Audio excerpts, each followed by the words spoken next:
Hey guys, how we all doing? What we're gonna do today is a little question and answer period for about the next 20 minutes or so. Yeah, the beard's gone. Sorry about that. Summertime. Decided to do a little spring cleaning. Comes back in the winter though. So what I want everyone to do, whoever's watching and whatnot, if you have questions, uh, no guns. What is that shirt? Yeah, sorry. No guns on the shirt. But I have many ones that do. But what I want you guys to be able to do is it's just a forum for you guys. Hey Frank from Mexico, how you doing? Thank you for jumping on. Thank you for watching, and thanks for the support. Question number one: when's the beer gonna come back? Normally, like around September, uh, but that's totally I don't know. It comes and goes whenever it pleases. Typically around September is when I start growing it again. What's up from Miami? Hey, how we doing? Um, Thank you for jumping on all the way from Miami. That's awesome.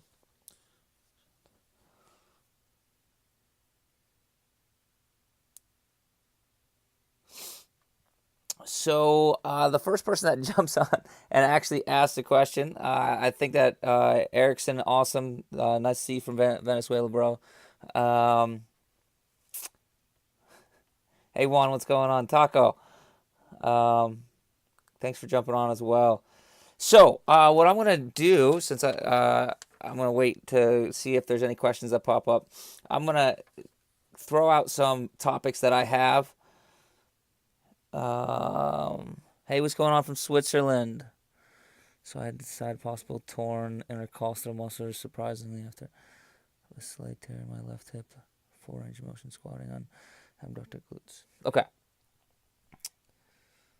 Taco, I miss you too. All right, so the first question that we're going to jump on and talk about is possible torn intercostal muscle surprisingly after playing golf. No, it's not that surprising. I mean, people have torn these with sneezing, like turning to the side, sneezing, and whatnot. What do do you think I don't think I've done enough rotational work input. All right, so when we talk about specific conditions and anybody ever asks me questions on specific conditions, they're always hard to answer with a specific answer, but I can give you generalized guidelines, right? So if you did possibly tear an intercostal muscle, let's talk about just a couple things first. For those of you guys that don't know what intercostal muscles are, you have ribs, right? And they're called your costals in the medical world. And in between those ribs, you have muscles, right?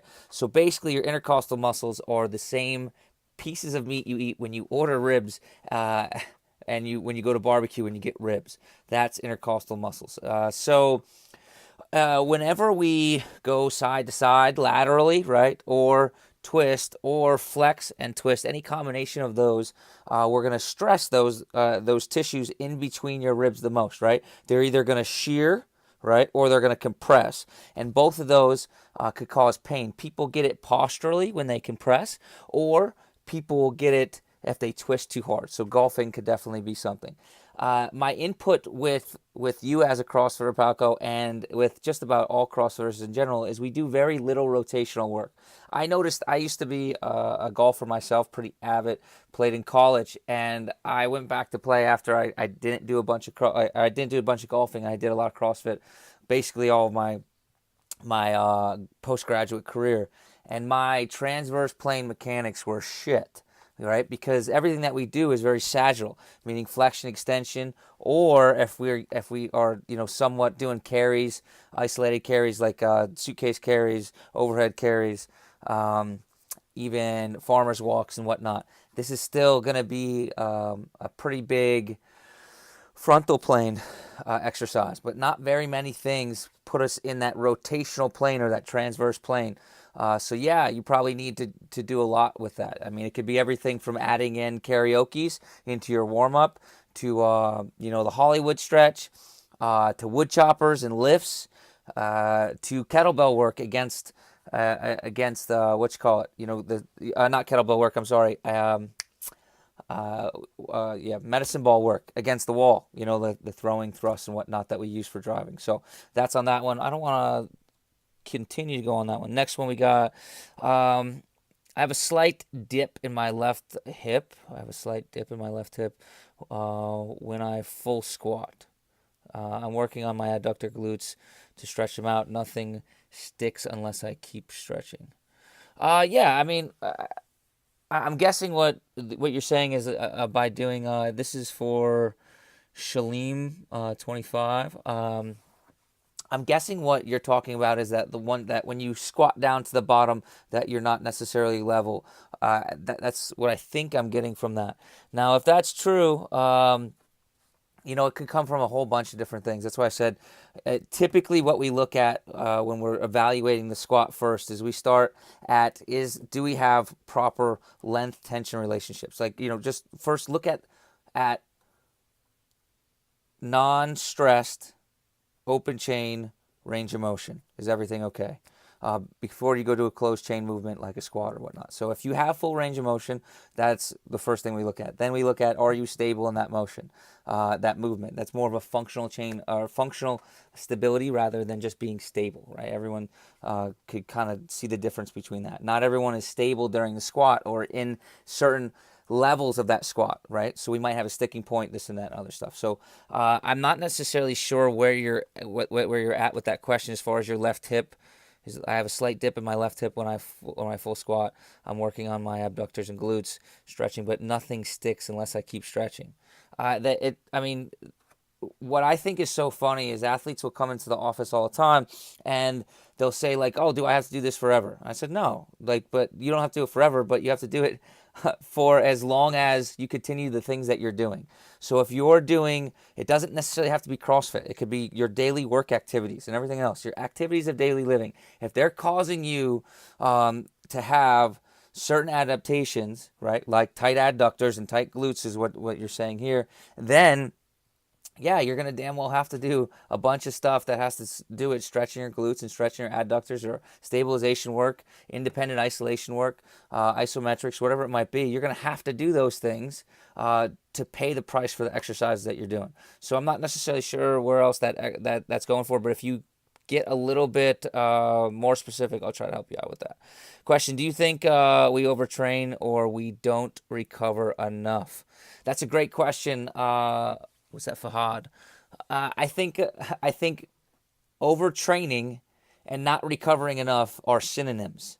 All right. So I talk about this all the time. There's only three things that we can alter in a training regimen. All right. In anybody, any athlete that we're working with, and this means even for the working population, general working population, there's three things you can fuck with, right? You could basically screw with how much they train, right? So what is the amount of stress that they're putting on their body, right? What is the intake that they're like as far as nutritionally? So we have amount of stress, nutritional intake. So and that could be, these can all be subdivided, right? As to like what type of nutrition you're taking in, what's your caloric intake, what's your quality, blah, blah, blah, blah, right? But how much stress in the body, how much nutrition are we taking in, and then how much are we recovering, right? What I like, Active Life, Dr. Sean talks a lot about also wear and tear, right? That's another block that he talks about. That's something that we can't change at all, right? But the three things that we can change is how much do we recover, how much do we train, and how well do we eat, right? For each individual person with any genetic makeup, they're going to be able to do a given amount of work with a given amount of nutrition, a given recovery, and that's just going to be them. And you're going to have to play with those things. I think a lot of people in different stages of CrossFit do different things. So if you're, like I said, I'll go back to it. It's a synonym to overtrain or under recover, right? So if I'm a CrossFitter that's new to the sport, right, and I'm doing a bunch of days in a row, right, and my body hasn't acclimated to the stress. Listen, a lot of CrossFit activities are very hip dominant. They're very squat dominant, right? So you could do, cleans one day, snatches the next day, front squats the next day, deadlifts the next day, but these are still hip hinging type of movements, right? So they're still leg dominant, squat dominant exercises. So you're basically working legs every day.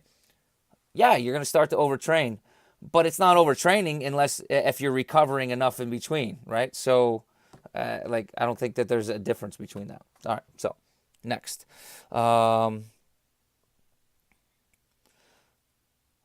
How could you how could you strengthen your supraspinatus muscle? This is from Juan.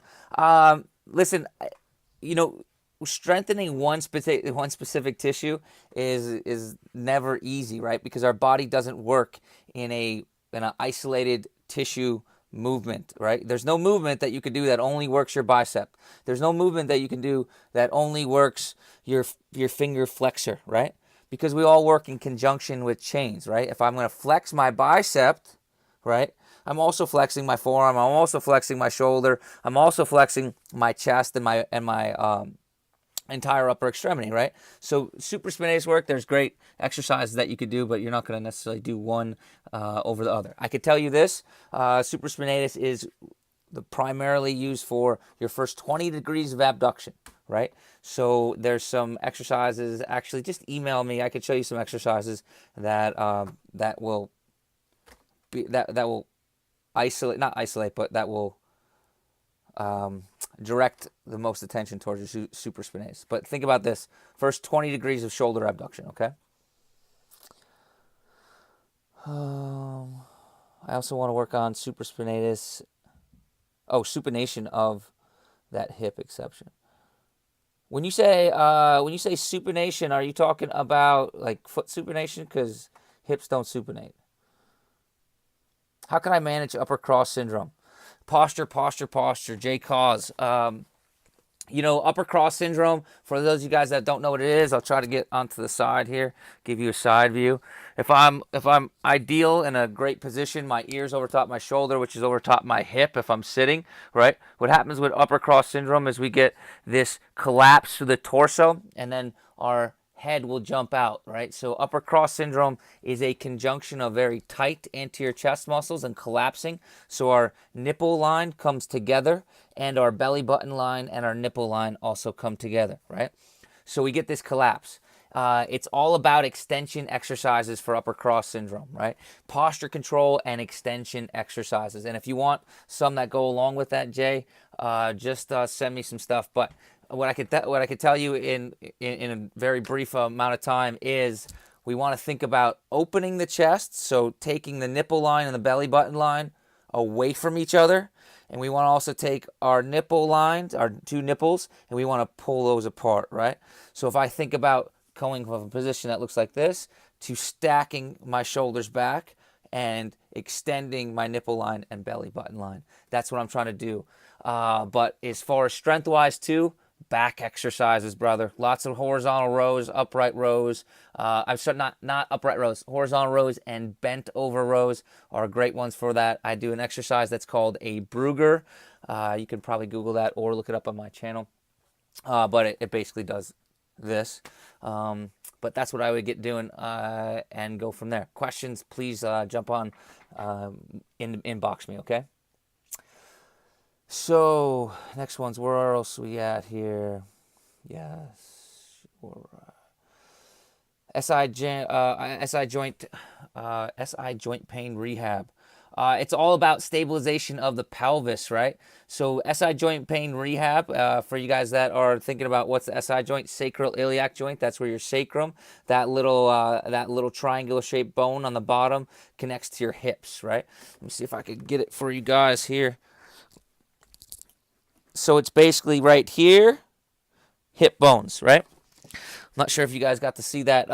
So SI joint rehab all has to do with being able to stabilize through the pelvis. So we actually start out with bipedal exercises isometrically, add that into a single leg balancing exercise, and then move that into a walking type exercise, then move that into a weighted walking exercise that has a lot to do with different types of suitcase carries, farmer's carries, not isometric, ipsilateral carries, sorry. Those are the things that I would start to look at for SI joint rehab. Also, McGill side planks, McGill side bridges are my favorite exercise for SI joint pain. McGill's side bridge. You can look it up on my channel as well. I just can't get down on the ground to show you. But if you inbox me, I can. Where are we at here? All right, what do we recommend for TL junction pain? Again, it depends on what the cause of TL junction pain is, right? So what we're talking about here is thoracolumbar. We're talking about where the two layers, so to speak, like our spine is made, or it's segmented into cervical, thoracic, and lumbar. So we're talking about the joints or the transition segments between the thoracic and lumbar. Again, a lot of this stuff has to do normally with laxity, not as in like it's stiff, right? Our TL junction is a space that is under high amounts of stress, and our posture generally sucks as human beings. So it's generally a stability problem. All right, so that's going to get broken down to regaining core control in 3 planes of motion. Right? So flexion, extension, lateral flexion, and rotation, right? We're trying to do that. And then from there, starting to add like different movement variations onto it. But core exercises. So I would start out with posterior pelvic tilts, going on to some type of dead bug movements. And then again, with a lot of these core things, I like to get people up and walking with isometric carries, ipsilateral carries. Sorry, so one-sided carries, and go on from there. What are your plans for the upcoming months? And congrats on 3 years. I'm not sure yet. I'll be back out in Kuwait pretty soon, so not sure. Cracking my lower back bad for you. My lower back always feels tight, especially after high rep deadlifts. Okay, so again, Brandon, just to finish up your question on TL junction stuff, big stability guy on that generally. But again, without having some type of evaluation, knowing if you're very stiff there in that region or if you do have true laxity, it's tough to go one way or other. But more likely, it's going to be a stability issue. Cracking your lower back necessarily isn't bad. It's bad to necessarily do it by yourself. Like self-adjustments typically aren't good. And here's the reason why. If you think about when you hear your back crack and stuff like that, again, nothing wrong with that. But I want you to think about chains like a linked chain, okay? If you had a brand new shiny chain and you put it into the water and you allowed a couple of those links to rust, okay? And then you pull that out and we have some rusty links and some shiny links, some ones that work perfectly and some ones that are gunked up, right? If I go ahead and twist that chain, okay, I will bet you, and if you think about this, what happens is the chain links that are moving very well to begin with will be the first ones to move, all right? And the chain links that are rusted will be the last ones to move if they move at all. So if you are doing self-adjustments, you are really just stretching the tissues that are already very flexible, and you're never really getting to the depth of stretching or mobilizing the capsules and structures that are very tight, right? Because you can't isolate those areas.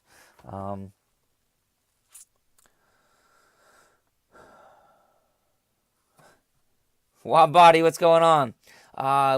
Recommendations for lack of activation of left oblique abdominal left oblique abdominal glute maxes.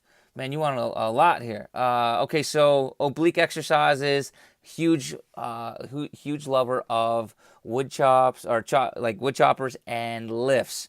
But I also love any type of rotational work. Like so, you can do stuff like weighted physio balls into walls and stuff like that, where you're standing and kind of going in both directions, like throwing them, keeping a stance. That's my big one for that. And that actually works real good for obliques and abdominals and glutes, because you're going to be driving off that hip, whatever hip is farthest away from the wall, if that's what you're looking for. But you got my number. You're welcome to just grab my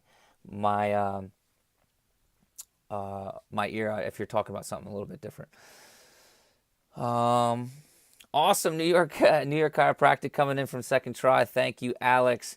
It's great to see because that's my alma mater, right? So thank you for coming in and showing some support. Tell your friends as well. Try to get the WODdoc word out there. Cool, man. Can